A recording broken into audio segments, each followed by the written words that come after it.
The Vikings with a demonstrative win over Carolina. I'm just kidding. It was still pretty close. It's always going to be. But we're going to get into what Brian Flores did to really buoy this defensive unit, what he showed us, and what we're able to do in the run game to finally supplement some of that offense, take some of the pressure off of Kirk in the passing game.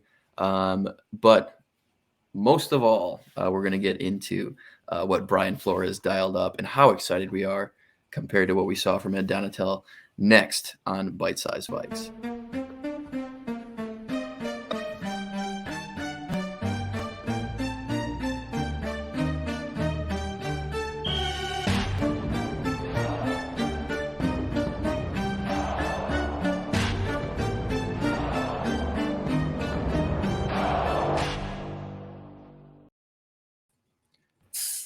Welcome back, Vikings fans, to another episode of Bite Size Vikes right here on the Bite Size Sports Network. As always, I'm your host, John Boyd, joined by my co-host, Josh Limasand. The two of us are back in effect. I'm back from all of the wedding festivities, and we are back into the swing of things. So, we can jump right into it, man. I think coming off a win, we probably feel pretty good.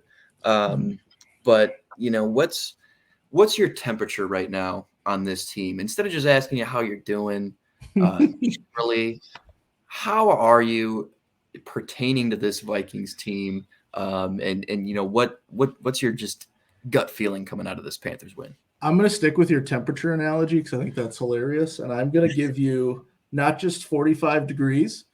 I'm going to give you 45 degrees in March/April. After the cold throes of winter, the season of rebirth is upon us. And that first 45 degrees, you want to go right to shorts and a t-shirt because you're Minnesotan and the winter's been like -20.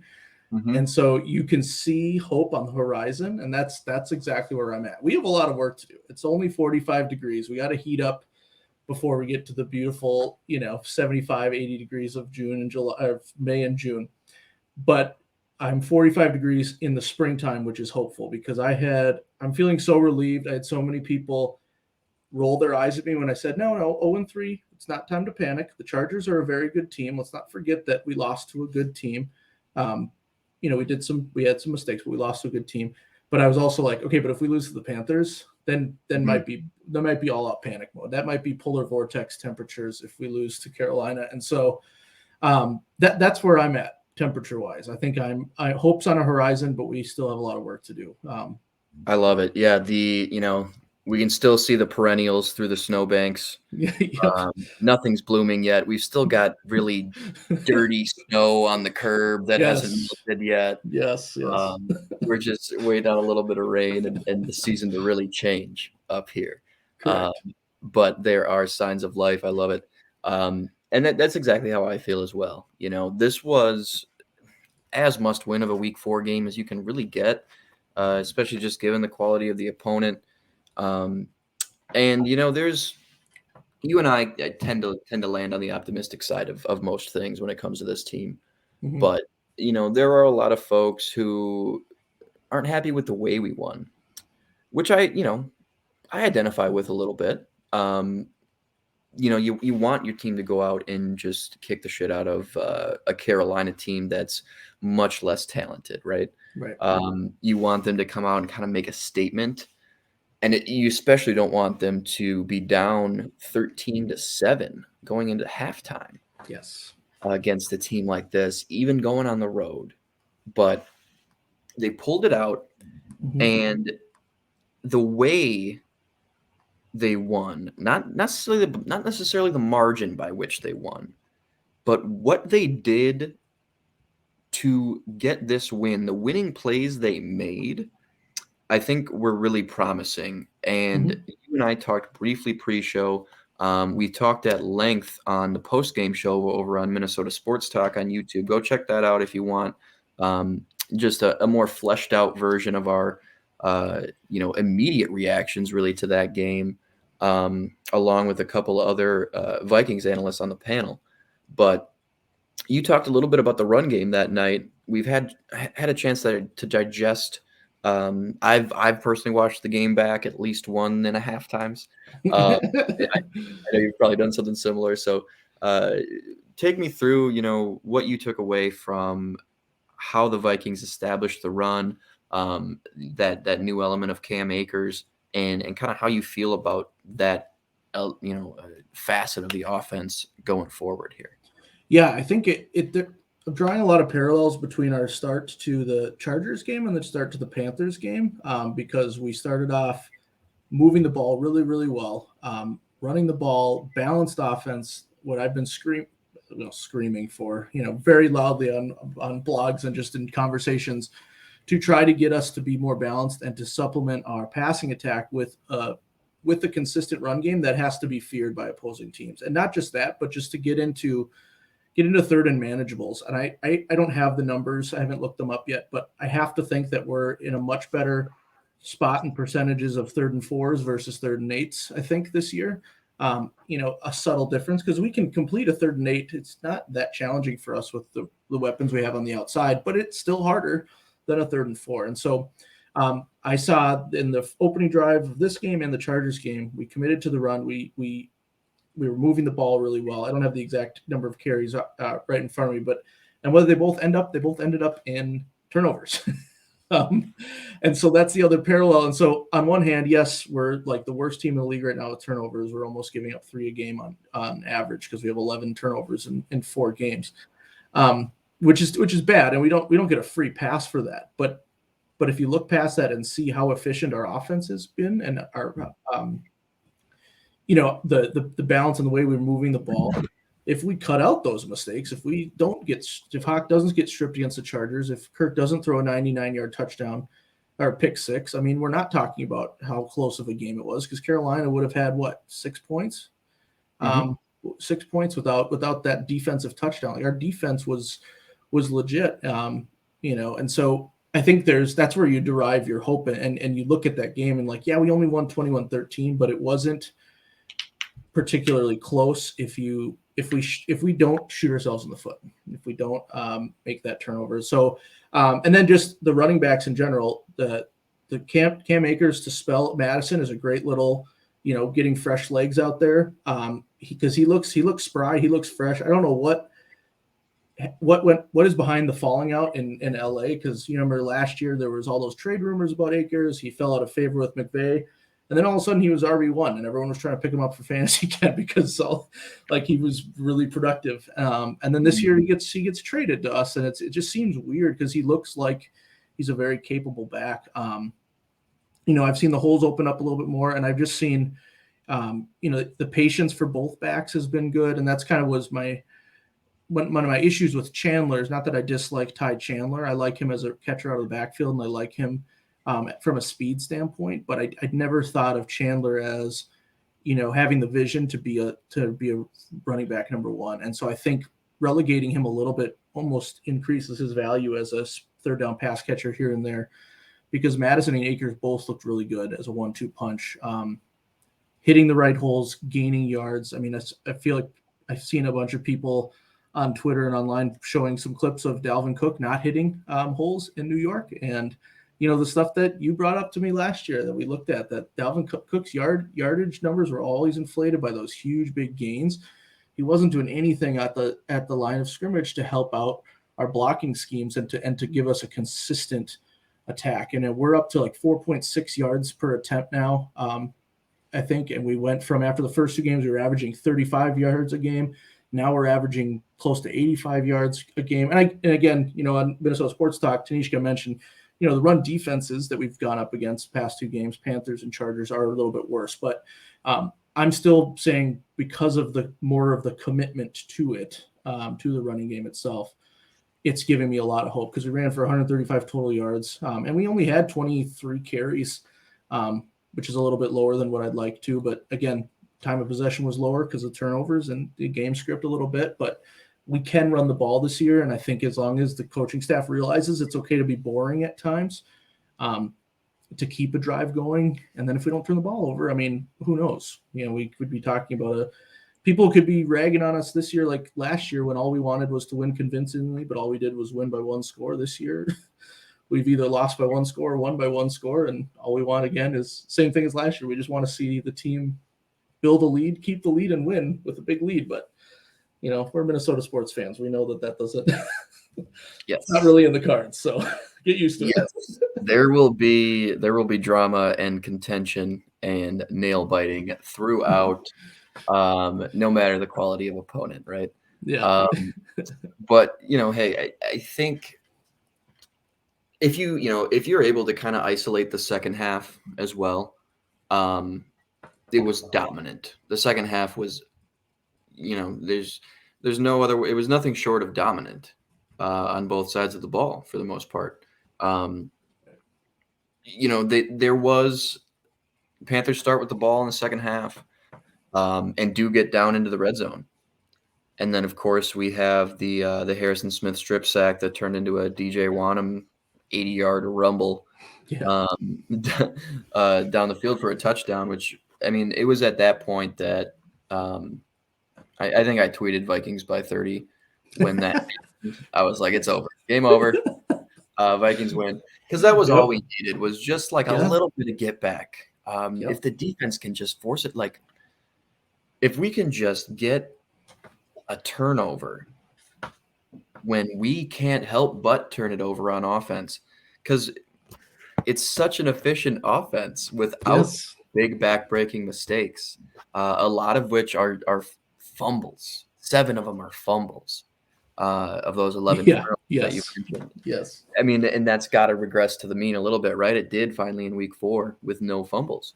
There were 2 interceptions that, again, we talked about at length on Minnesota Sports Talk. So check that out if you want that kind of long version of that. But the short version is, on the pick 6, that was just bad. It was bad. And that's kind of all there is to say about it. It was Kirk was late or too early, however you want to frame it. He either had KJ on the out or Hawk on the hitch with the corner in conflict, and he made the wrong read, held it a beat too long to get it to KJ, telegraphed it to a cornerback making his very first NFL start. Not a bad way to do that.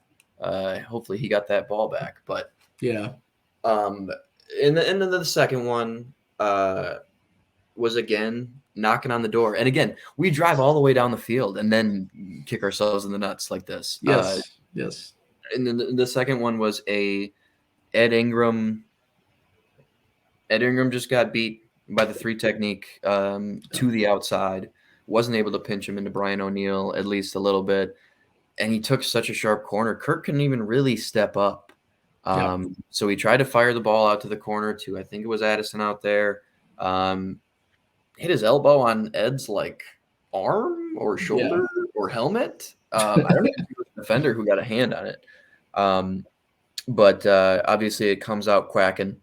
And that got picked as well. It was in the air for 7 seconds. That was when I watched that play, or when I saw that play live and I was waiting for the replay, I was like, wow, I haven't seen Brian O'Neill get beat that bad in a while. And then I saw the replay and I was like, Ed Ingram's guy has taken him all the way over to Brian O'Neill. It's like Brian O'Neill must have been like, who in the hell is behind me right now? Because there should be no one there. You thought in real time, you thought Brian O'Neill got beaten to the inside. Yes. Just because with how quick they got there. But no, it was 2 seconds to the quarterback, and Ingram just got flat out beat there. So for sure. Again, I don't put too much weight on either of those turnovers, frankly. You've seen Peyton Manning make that first mistake that Kirk made. Just trying to rip it to the flat when he doesn't have the John Elway velocity. That he might think he could generate at that time, or he is just late. You've seen the best quarterbacks on the planet make that mistake, and he knows that was a mistake, and hopefully that was kind of getting it out of his system, right? That's one of those plays where, if it's one of the elite quarterbacks in the league that everyone respects, they get a quick little, he probably knows he shouldn't have done that, but he'll be back. But because Kirk Cousins does it, it's he's terrible. How could he even think of throwing it? And then I was worried he was going to get injured because he took a really good angle for a super slow guy trying to chase down Sam Franklin. He put his head down and just like it wasn't even the funny thing is it wasn't even a great angle of pursuit. He was just like, I'm gonna get in front of him. So he just sprinted straight. I need to talk to the math teachers at my school and say that's a perfect math problem. If Kirk Cousins starts running from the 6-yard line and Sam Franklin starts running from the 1, at what point, how fast are they going, or at what point will they converge into when he almost kind of got a tackle, but he got blocked really easily, of course. I'm pretty sure Franklin hit like 22 on the GPS. Oh, I'm sure he did. I think he got up to like 22 miles an hour just because he saw one just gleaming opportunity to light up Kirk Cousins. And he took it. It was pretty funny. Yeah. To be honest, it's like that the quarterback or the kicker or the punter feigning, making an effort to. But I think this was a genuine effort from Kirk. It's just funny when a real athlete gets their hands on him and just dragged on like that. I mean, I think of how old is Kirk? I'm 35. I think Kirk is probably about 35 my age. And when I think of running that far, like as fast as I can, like that's almost impressive for a guy that age, because Sam Franklin's a rookie, right? So he's got to be 21, 22 years old. Like, yeah, that's true. That's not the best matchup, but yeah, I mean, yeah, it was a tough play, but we can laugh about it now because we won, but also like, you kind of teased it at the beginning talking about Flores. Like, I don't feel like this. If we could get some takeaways, I don't feel like this team has the minuscule margin for error it had last year. Like last year, I was so nervous when we didn't score because I knew that even if we held the other team to a field goal, we were going to give up 10 minutes off the clock.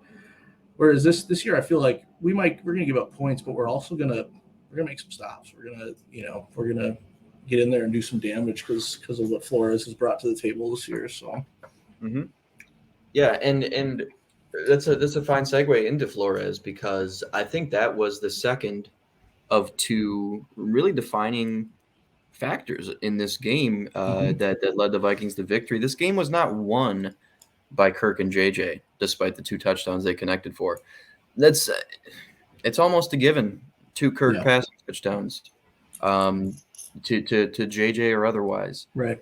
You're going to expect some damage from Jefferson to that secondary. You're going to expect Kirk to have a couple of solid drives, but we only put 21 points on the board. The offense only put 14 points on the board. Yep, exactly. The defense beat their offense 7-6. Yep. And I think it has a lot to do with how unique and how just varied these pressure looks are from Brian Flores. And I think a microcosm of that was the final sequence to seal the game. Of course, it was a gutsy pressure, the first strip sack that turned into the Fumble-Six, and then we're playing with the lead from there on, right?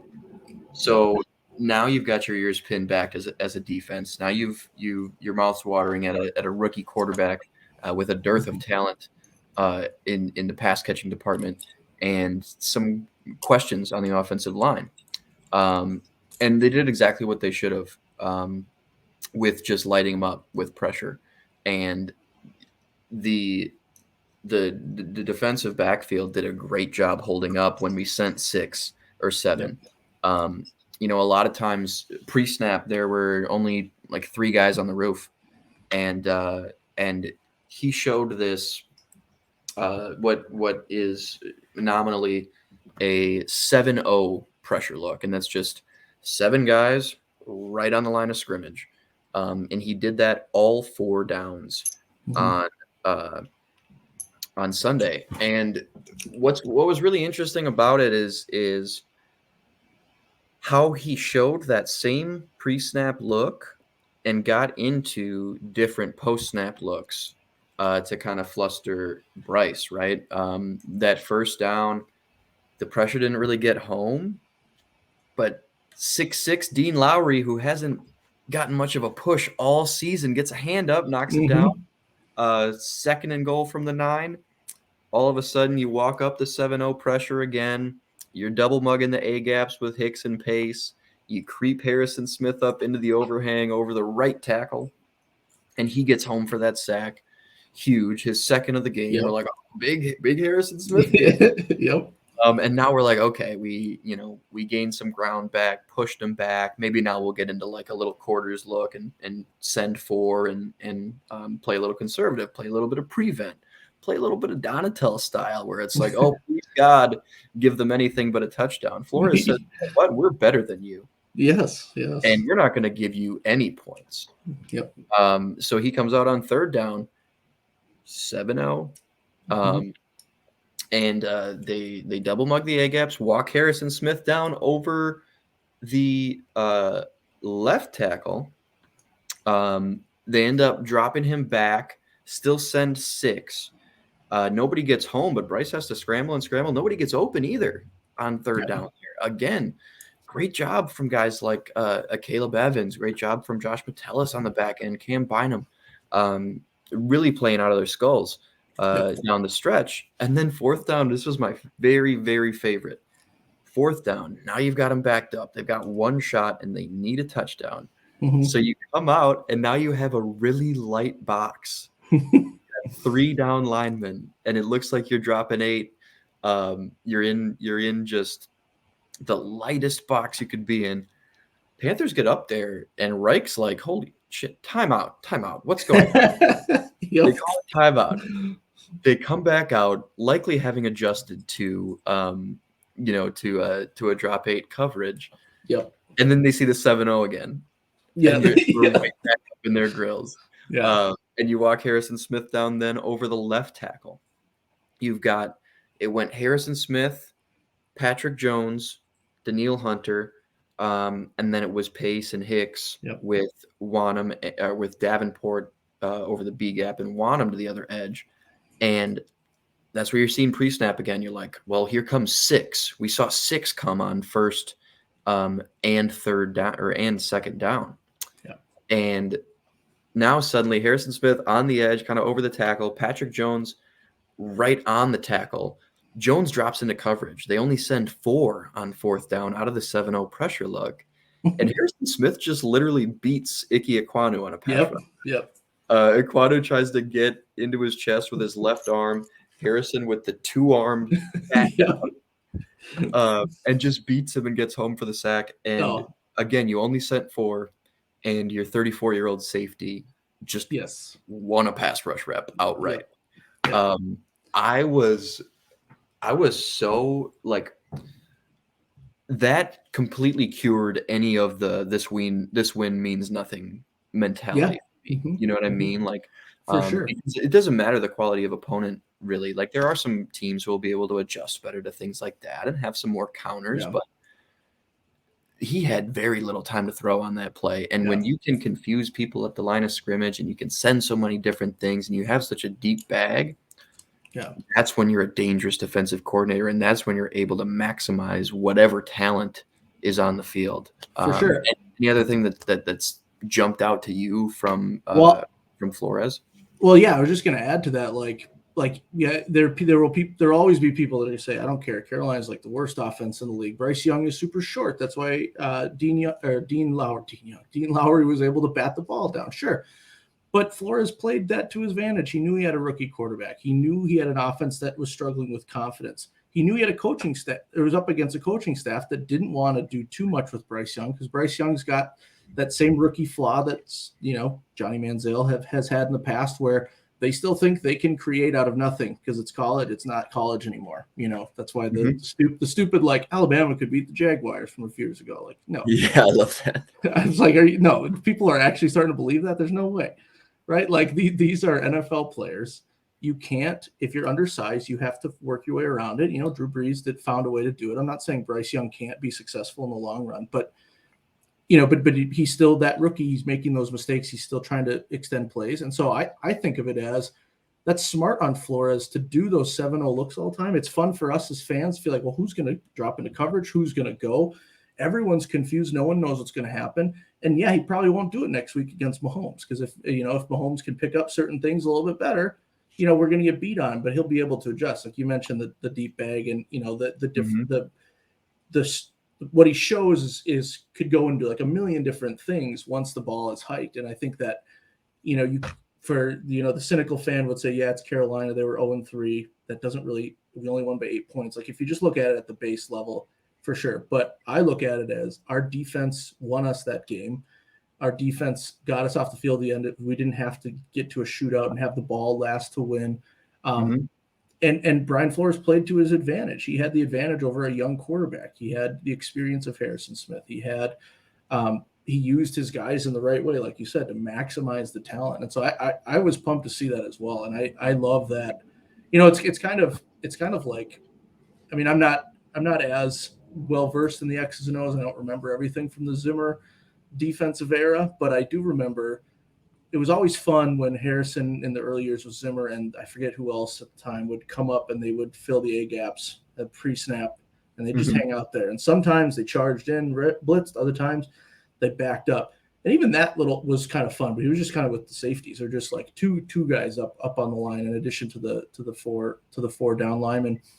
I mean, even that was fun. But now every time I look at our defensive front, it's like a little exciting prediction game. It's like who's Flores going to send? Who's he going to drop back? Like it could be anybody. And that's my biggest issue with Donatel last year. Like fans weren't asking for perfection. We weren't asking to shut teams out. We were asking for adjustments when it wasn't working. We were asking for creativity when we were getting beat. And for me, I just wanted them to cover the middle of the field, but that never happened. So, I think Flores has already earned my vote as one of the biggest offseason additions, if not the biggest. And I keep repeating myself, but we aren't going to slow everybody down. We are going to give up points. Star players are going to get theirs against us, but we're never going to be. But we are always going to find a way to get stops at some point. Like we're gonna make plays. We're going to get stops. And if we could just get a few takeaways, I think, that would help change the narrative a little bit more for people that don't watch the game as closely or rewatch the game. Like there's, we would start to see the more of the dominance there. But like you said, our defense beat their offense 7-6. And I don't care if it's the Carolina offense. This is a professional offense. And it's not like Carolina's devoid of talent either. They have some options. I mean, Thielen had Thielen is as sure-handed as they come. That's what a rookie quarterback needs. Like Visca Chenault gave us some problems. Yeah. As a running back, I didn't realize Chenault was that big. That was one of the first times I'd seen him since probably a couple of years ago. And I was like, holy buckets, this dude's kind of a tank. Yo, seriously. But yeah, no, you're exactly right. And what's great about it is this isn't exactly what he does every week. It's not like he's just a madman who's just constantly setting this pressure, constantly like mugging every gap. Because against Philly, they held Jalen Hurts to 193 yards passing by dropping 8 a ton, sending 3 as opposed to 6 or 7. But he can, he's going to adjust to the opponent. And when it's a young quarterback and a young offensive line, this was the approach to take. You know what I mean? He's pressing the right buttons. I'd be remiss not to mention my favorite stat I've come across since week 4 ended. I DM'd this to you earlier today. But just where this pressure comes from is unpredictable. It's not just the defensive lineman. He's manufacturing pressures. It's like a baseball team who's able to steal bases and sacrifice bunt to move a guy over the third and stuff like that. Like he'll sort of buoy the talent he does have on the defensive line with these creative pass rush schemes and who he's sending. And he's got some guys who can really rush the passer from the linebacker and the safety position. So I'm going to lay this out for the listeners here. The safeties with the most pass rush snaps in 2023 through 4 games. Number 1 is Harrison Smith with 31. Number 2 is Josh Metellus with 30. Those are both Vikings. If you didn't catch that right away. Number 3 is Kyle Hamilton with 16. Imagine if he was a Viking. Yeah, we done the top 3, right? But almost twice as many pass rush snaps as the next most by a safety through 4 games, which is wild. But it doesn't end there. The linebackers with the most pass rush snaps in 2023 through 4 games. Number 1 is Jordan Hicks with 53. We harped on how much Jordan Hicks was just hung out to dry in coverage, but now he looks amazing this year going downhill. Sure tackler, strong pass rusher. Number 2 is Ivan Pace with 39. He's tied with Roquan Smith for a second, but we still have the top 2 That's awesome. out of both positions. And interestingly enough, the next 2 are actually the 2 Ravens linebackers, Roquan Smith and Patrick Queen. But and you've got the Ravens safety. So Ravens doing some similar stuff a little bit. But I just love what I've seen from him. I think, especially compared to what we saw from Donatel, this is such a breath of fresh air. I think that was a huge confidence boost for the defense and the team as a whole when you're playing complementary football like that. So, and that's another example of maximizing the talent that you have. Jordan Hicks has always been a tackling machine. He's always had 110, 115, 120 tackles a season. But he does look lost sometimes when he's trying to cover his own out there in the second level of the defense. And so why use him there when you can get him up to make some tackles? Like seems simple. And then an extra shout out for Ivan Pace Jr., undrafted free agent on a list with Jordan Hicks, Roquan Smith, and Patrick Queen. That feels good. That feels good. Hicks was, I think, like a third. The other 2 are first round picks, though. Yep. An undrafted guy doing similar stuff, making a lot of noise. I'm excited going into KC. We'll drop a preview episode before that game, and get you the lowdown on there. Probably once we have the injury report a little bit more fleshed out. Just so we have all the context we want to provide you with the best preview we can. But hey, I think we got a chance, especially since they didn't lose last week, because we're not going to get like a super angry. So we might be able to get one over on them. Did you see that drive by Zach Wilson when that gave the Jets hope? And everyone, Collinsworth was drooling over Zach Wilson. I was like, this is an alternate universe, but it was true. It was a really nice drive. He was thrown to the back shoulder just out of, just like 4 back shoulder throws. Perfect placement. And you're like, I mean, I'm sure Jets fans were just pissed. They were like, yes, we've seen this a million times. And then immediately the next game, he looks just god awful. But yeah, that was the Jets gave them fits. Yes, Spags and the boys looked pretty human too. I don't think that this Chiefs team is as much of a juggernaut as they have been in past years. So, and they're coming to the bank, and I don't think Taylor Swift is making the trip. So, maybe we'll find out a little bit later in the week once we get to the preview show. If you stuck around this long, thanks so much for tuning in to this episode of Bite Size Vikes. I'm John. That's Josh. We'll be back with another episode before week's end, before we get the game that should be dropping Friday or Saturday this week. But in the meantime, you can check out the rest of our team-specific podcast to stay up to date on the rest of the league. We've got Titans, Steelers, Colts, and Bears coming out weekly as well. Hopefully more to come in that regard. If you want a little bit of just general NFL action, tune into or go back and watch Tuesday's episode of Necessary Roughness right here on the Bite Size Sports Network. Hit the like button if you haven't already. Hit the bell so you know every time we're dropping a new video. And until next time, Josh, what do we say? Skull to the bowl. Skull to the bowl. Vikings 11-6, Super Bowl champs. Perfect. All right. Thanks, guys.